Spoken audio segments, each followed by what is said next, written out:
Karnataka Congress JDS పొత్తులో అనూహ్య సమస్యలు ఎదురవుతున్నాయా? సరైన అభ్యర్థులు లేని జేడీఎస్ తొందరపడి 8 సీట్లు తీసుకుందా? ప్రస్తుతం కాంగ్రెస్ అభ్యర్థులను అరువు తీసుకోవాలనుకుంటోందా? ఇన్ని రోజులు కర్ణాటకలో ఉన్న పార్టీ గుర్తు జనానికి తెలీదా?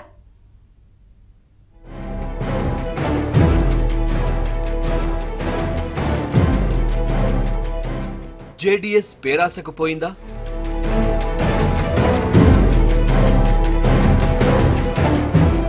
బలానికి మించి సీట్లు తీసుకుని ఇప్పుడు కాంగ్రెస్ పార్టీని ఇబ్బంది పెడుతోందా?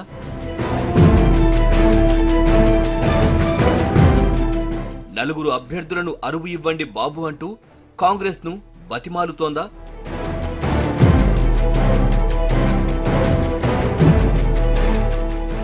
ఎస్, మాజీ ప్రధాని దేవేగౌడ నేతృత్వంలోని జేడీఎస్ ఇప్పుడు ఉప ప్రాంతీయ పార్టీగా స్థిరపడిపోయింది. 28 లోక్సభ స్థానాలున్న కర్ణాటకలో పట్టుపట్టి మరీ 8 చోట్ల పోటీ చేస్తోంది. నామినేషన్ల ప్రక్రియ మొదలయ్యేసరికి అభ్యర్థులు లేక విలవిలలాడడం ఇప్పుడు జేడీఎస్ వంతైంది. ఈ క్రమంలో కాంగ్రెస్ ను సైతం ఇబ్బందుల్లోకి నెట్టింది. గతంలో కాంగ్రెస్ పార్టీ గెలిచిన నియోజకవర్గాలను సైతం జేడీఎస్ కు కేటాయించగా అభ్యర్థులు లేక కాంగ్రెస్ వారినే జేడీఎస్ టికెట్ పై పోటీ చేయించాలని కోరుతోంది. ఖచ్చితంగా చెప్పాలంటే జేడీఎస్ కుల పార్టీగా పేరు పొందింది. మైసూరు, మాండ్య ప్రాంతాల్లో మాత్రమే ఆ పార్టీకి బలముంది. అయితే బలం లేని చోట్ల తమ అభ్యర్థులను నిలబెట్టే విఫల ప్రయత్నం చేసింది. తొలుత 12 లోక్సభ స్థానాలు కోరిన జేడీఎస్ తర్వాత 8 స్థానాలతో సరిపెట్టుకుంది. వాటిలోనూ 3 చోట్ల మినహా 5 నియోజకవర్గాల్లో ఆ పార్టీకి అభ్యర్థులు కరువయ్యారు. హసన్ నియోజకవర్గాన్ని దేవేగౌడ తన మనవడు ప్రజ్వల్ రేవణ్ణకు వదిలేశారు. మాండ్యాలో కుమారస్వామి తనయుడు నిఖిల్ పోటీ చేస్తున్నారు. అభ్యర్థులు లేక దేవేగౌడ ఇప్పుడు తుమాకూరులో పోటీ చేసేందుకు సిద్ధమవుతున్నారు.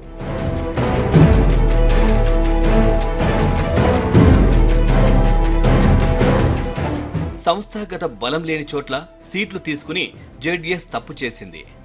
బెంగళూరు నార్త్, ఉడిపి, చిక్మంగళూరు, ఉత్తర కన్నడ నియోజకవర్గాల్లో ప్రత్యర్థి బీజేపీ బలంగా ఉంది. ఆ 3 నియోజకవర్గాల్లోనూ తన కోటాను తీసుకున్న జేడీఎస్ ఇప్పుడు విజయావకాశాలున్న అభ్యర్థులు దొరక్క నానా తంటాలు పడుతోంది. కాంగ్రెస్ అభ్యర్థులను పోటీ చేయించాలని ఇప్పుడు అభ్యర్థిస్తోంది. కర్ణాటక కాంగ్రెస్ నేత బిఎస్ శంకర్ ఇప్పుడు బెంగళూరు నార్త్ నియోజకవర్గం నుంచి జేడీఎస్ అభ్యర్థిగా పోటీ చేయబోతున్నారు.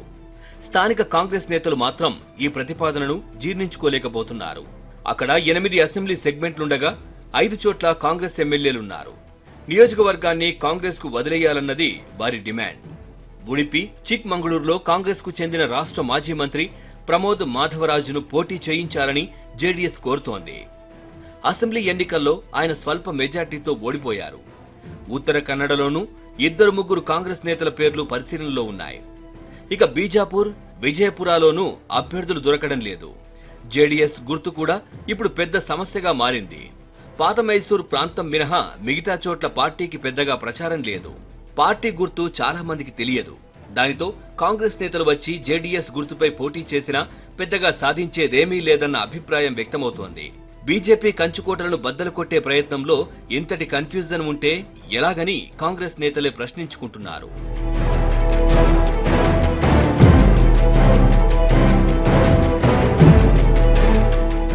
పొత్తు చర్చల సందర్భంగా కాంగ్రెస్ చేసిన పొరపాట్లే ఇప్పుడు ఆ పార్టీకి గుదిబండగా మారాయి. రాష్ట్రంలో జేడీఎస్ బలమెంతో కాంగ్రెస్ పార్టీ అంచనా వేయలేకపోయింది. దక్షిణాదిన కర్ణాటకలోనే ఎక్కువ స్థానాలు గెలిచే అవకాశం ఉన్నందున జేడీఎస్ ను దూరం చేసుకోకూడదనుకుంది. స్నేహబంధాన్ని కొనసాగిస్తే సత్ఫలితాలు వస్తాయని నమ్మకం పెట్టుకుంది. ఈ క్రమంలోనే ఎక్కువ కాలం చర్చలు జరపకుండానే దేవేగౌడ పార్టీకి 8 స్థానాలు కేటాయించింది. క్షేత్రస్థాయిలో పరిస్థితులను అంచనా వేసుకోకుండా, పార్టీ శ్రేణుల మనోభావాలను పరిగణించకుండా తీసుకున్న నిర్ణయం ఇది. కింది స్థాయి నుంచి పార్టీ యూనిట్ల అభిప్రాయాలు తెలుసుకుని, ప్రాంతాల వారీగా అంచనా వేసుకుని జేడీఎస్ విజయావకాశాలను లెక్కగట్టి ఉంటే ఇప్పుడు కొత్త టెన్షన్ వచ్చి ఉండేది కాదన్న వాదన వినిపిస్తోంది. జేడీఎస్, కాంగ్రెస్ మధ్య నెలకొన్న అనిశ్చితి బీజేపీకి అస్త్రంగా మారింది. ఆ 2 పార్టీలకు అభ్యర్థులే లేరంటూ బీజేపీ ప్రచారం ప్రారంభించింది. గెలిచే అవకాశాలే లేని పార్టీలకు ఓటేస్తే అది వృధా ప్రయాస అవుతుందని కమలం పార్టీ అంటోంది.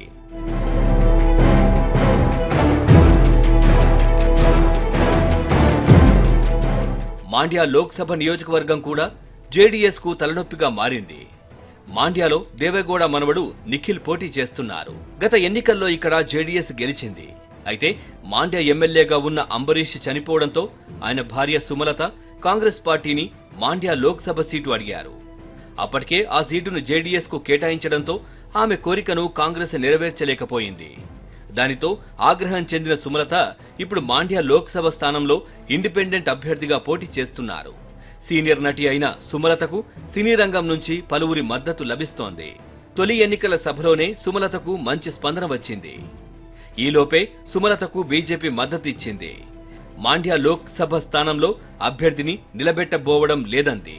తమ మద్దతు సుమలతకే ఉంటుందని బీజేపీ అధికారికంగా ప్రకటించింది. ఈ క్రమంలో కాంగ్రెస్, జేడీఎస్ 2 పార్టీలను ఇరకాటంలో పడేసింది.